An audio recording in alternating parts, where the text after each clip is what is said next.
In this video, you are going to master the Caro-Kann defense with the black pieces, and I can even guarantee that this position must have landed in your position in your games if you play the Caro-Kann defense. So let's start. So white starts with 1 e4, we play the move c6, this is also known as the Caro-Kann defense. d4, we play the move d5. Here white captures, which is one of the most common way to play with the white pieces. C into d5, and here there are already tons of variations for white. White can play the move c4, bishop d3, knight to f3. These three moves are the most logical moves in the position. Today we are going to focus on the move bishop to d3, knight to c6, attacking the d4 pawn. White must protect it. We play the move knight to f6, bishop to f4. There are two other moves with knight f3 or h3, but today we are going to focus on this bishop to f4 chapter. After bishop f4, developing other bishop, here we are going to play the move bishop to g4, developing the bishop and attacking the queen. And after bishop g4, white plays the move queen to b3.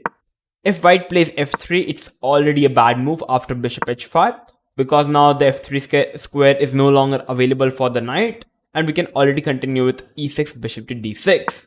And here if white continues with knight f3, you are pretty happy because now the bishop is developed, so you can play the move e6, bishop d6, and you can eventually, after short castling, you can start to do minority attack by pushing the b and the a pawn. So going back, if white plays knight to e2 in this position, you are still happy because the bishop have been developed. You can still continue with e6, bishop to d6. So that's the reason bishop queen to b3 is the main move in the position, attacking the b7 pawn, which makes sense. After queen b3, we play the move queen to d7, protecting the b7 pawn. White plays knight to d2, e6, and here we have the move knight to f3. And from here, the real Caro-Kann begins. After knight f3, we first play the move bishop to d6, which is a very interesting move. After bishop d6, white is having two ways to continue the position. White can either play the move knight g5, or white can even go for capturing the bishop followed by capturing the pawn on b7, which makes sense. First, let's try to discuss what happens if white simply goes for capturing the bishop. We capture the bishop back, and here again, white is having two options. White can either go for capturing this pawn on b7, or he can simply avoid it by simply short castling. First, let's look at the safest option. What happens if white simply short castle? We also castle at the same time, and here again white is having two options. White can either bring his a rook to e1, or white can bring his f rook to e1. If white starts with rook a to e1, now we can already play the move knight to e7, which is a very interesting move. After knight e7, white plays knight to e5, because if we try to capture the b7 pawn, I can play the move rook b8 followed by capturing the b2 pawn as well. So after knight e7, white centralizes the knight, and here we play the move bishop to f5. It's the common idea to play with the black pieces. You put the knight to e7, and then you put your bishop to f5, so that after bishop takes, you take with the knight, and black is having a very fine position. After queen into b7, we can play the move rook b8, queen into pawn, rook into b2, knight to b3, followed by queen to e7. And here, white is having two options. White can either go for trading of the queen, or white can simply push back with queen to a5. If queen f5, we can play the move knight to e4, cementing the knight. And here, after knight to e4, black's idea is pretty simple. Black can play the move queen b7, rook c8, putting more pressure on the pawn on c3. So it looks sensible to push the pawn to c4, because we cannot capture the pawn because the knight is hanging. So after c4, we can play the move queen to b7 still. The idea is pretty simple. After queen to b7, our idea is to play the move rook 8, and the queen is kind of trapped on 8, and there is no pretty good move for white to continue in this position. For example, after queen to b7, if white continues with queen to a3, we can already play the move rook c2 followed by capturing the pawn, because if white tries to capture this pawn in this position, after rook to a8 still, the queen is kind of trapped. Knight j5 is the fourth move, but after queen into d5, we grab the pawn back. d4 pawn is weak, the knight is hanging, and black is already having a very comfortable position. So going back, that's exactly what happens if your opponent plays queen to a5.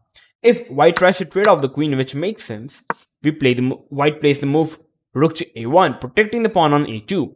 But here already rook to a8, and now white can no longer try to protect the a2 pawn. If white plays knight c1, we can play the move knight e4 and try to capture the c3 pawn, and black is already having the command in the game. So going back, that's exactly what happens if your opponent plays rook a to e1. If your opponent plays rook f to e1, we can play the move knight to e7 in this position, which is a very interesting move. After knight to e7, the basic point here is, if white plays knight to e5, we can play the move bishop f5, the same idea, bishop f5, knight f5. And here, if queen b7, we can play the move rook b8, followed by capturing the pawn on b2. And after capturing on b2, c3 is already weak, the knight is hanging, you can continue the game via rook c8, cementing your knight to e4 once the knight moves from d2 square. And now you can already sense, despite being a pawn down, you can already capture the pawn on c3 in the future because it's a weak pawn, and then you are going to have a very comfortable position.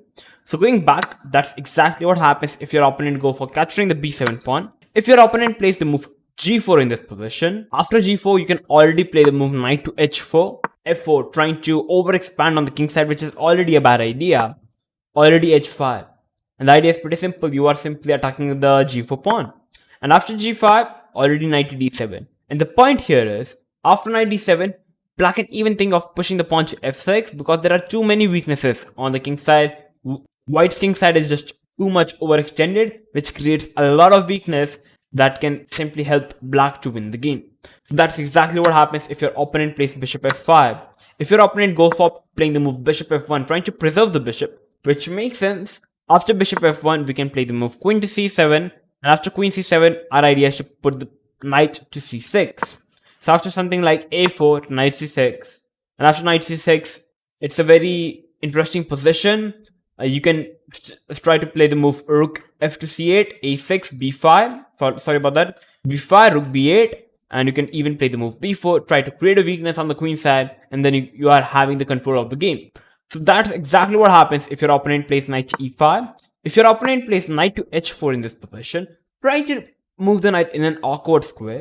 Now, okay, the basic point of knight h4 here is, once white plays h3, black is not having this bishop f5 idea, which makes sense. After knight h4, we play the move knight to g6, trading off the knight, a4, bishop f5, bishop f1, g5.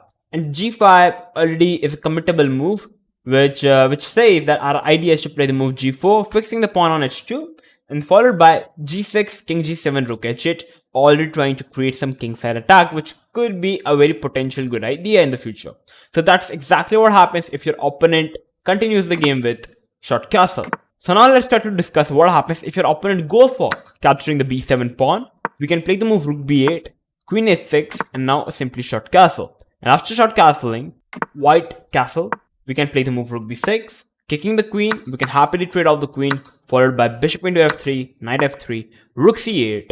And after rook c8, black position is already very interesting. We are a pawn down, but if you will notice, white is already having two pawns on the a file, which is actually, I would say, black is not a pawn down, but white is the one having some real issues with the c3 pawn, and black is the one having the full command of the game because the position is closed. We are having the pawns on the light square, which limits the bishop, and we are having the two knights in a closed position, which gives black a very decent chances of winning the game. So that's exactly what happens if your opponent plays short castle.